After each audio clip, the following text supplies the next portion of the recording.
यो सामुदायिक आँखा केन्द्र स्थापना गरेपछि अब यसै केन्द्रबाट सम्पूर्ण सुविधाहरू पाइने र यहाँ नपाइने सुविधाहरू चाहिँ हाम्रो खोप तिलगङ्गा आँखा केन्द्र र त्यसै गरी तिलगङ्गा आँखा केन्द्रले गरिरहेको जानुपर्ने ठाउँमा आज यसै आफ्नै ठाउँमा पाएको कारणले गर्दाखेरि हामी लगायत सम्पूर्ण बाआमाहरू खुसी भएका छौँ। त्यसको लागि तिलगङ्गा आँखा हस्पिटललाई हामी सम्पूर्ण जनप्रतिनिधिहरू लगायत सम्पूर्ण यहाँका चामुण्डावासीको तर्फबाट हृदयदेखि धन्यवाद पनि दिन चाहन्छौँ।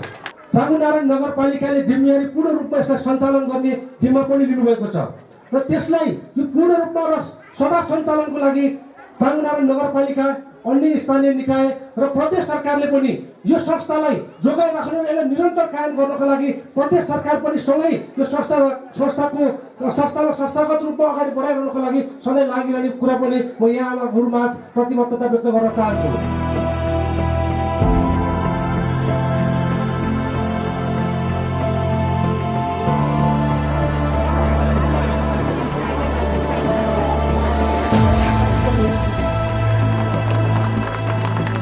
स्वास्थ्य दृष्टिकोणले चामुण्डारण नगरपालिकाले एउटा अर्को हामीले फड्को मार्न सफल भएका छौँ।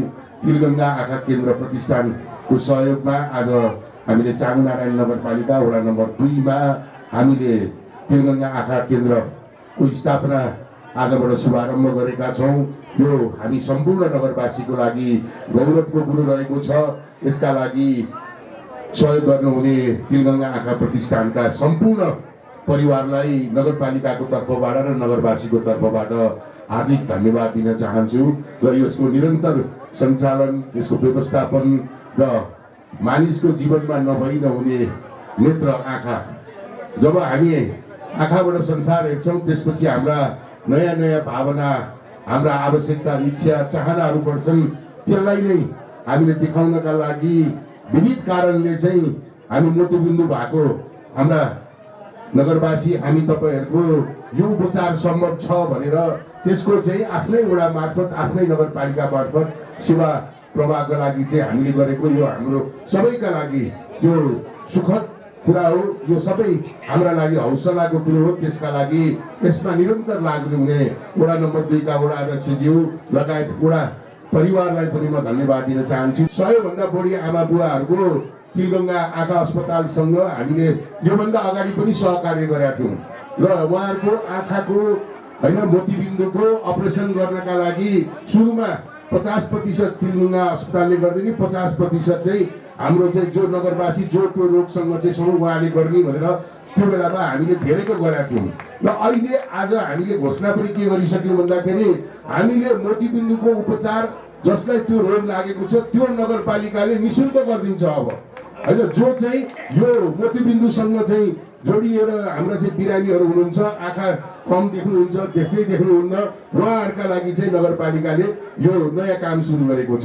स्वास्थ्य सेवामा स्थानीय सरकार र विशेषज्ञ संस्था बीचको सहकार्यले जनताले प्रत्यक्ष लाभ गर्ने उत्कृष्ट उदाहरण यो केन्द्र बनेको छ।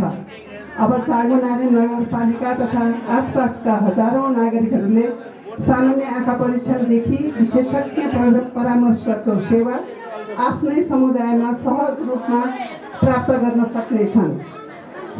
समयमै रोगको पहिचान, उपचार तथा आवश्यक परे तिलगङ्गा र खोप तिलगङ्गा आँखा अस्पताल भक्तपुरसम्म रेफरल सेवाको व्यवस्था पनि यस केन्द्र मार्फत प्रभावकारी रूपमा सञ्चालन हुनेछ।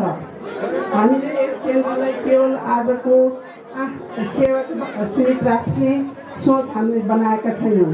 आगामी दिनमा यहाँबाट मधुमेहजन्य आँखा रोगको परीक्षण, ग्लोकोमा स्क्रिनिङ, बाल आँखा रोग सेवा तथा आवश्यकता अनुसार विशेषज्ञ सेवा विस्तार गर्दै लैजाने योजना राखेका छौँ। यस केन्द्रलाई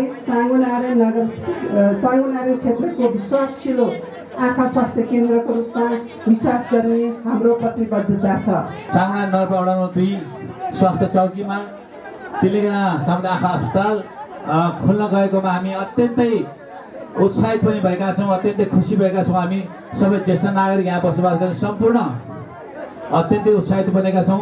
चामुण्डारण नगरपालिकामा हाम्रो मेयर साहब हामी आउँदाखेरि पहिलो हस्ताक्षर पहिलो महिना चाहिँ हामीले निःशुल्क रगत गऱ्यौँ। निःशुल्क रगत चामुण्डारण नगरवासीले निःशुल्क रगत त्यो अनुसार सबै अहिले नगरपालिका गरेको छ भने हाम्रो पहिलो रगतको निःशुल्क व्यवस्था गरेको छ भने त्यस्तै गरी हाम्रो यो चाङना नगरपालिकामा अस्ति हाम्रो नगर परिषदमा मैले लगेको प्रस्तावलाई सहस्र सबै कार्यपालिका सदस्यज्यूहरूले हाम्रो चाङना नगरपालिकालाई अब मोतियाबिन्दु रहितको नगरपालिका बनाउने उद्देश्यका साथ चाङना नगरपालिकावासीलाई सबैले निःशुल्क जुन एउटा मोतियाबिन्दु अपरेसनको लागि पैसा नपर्ने कुरा पनि यहाँ जानकारी गराउँछु।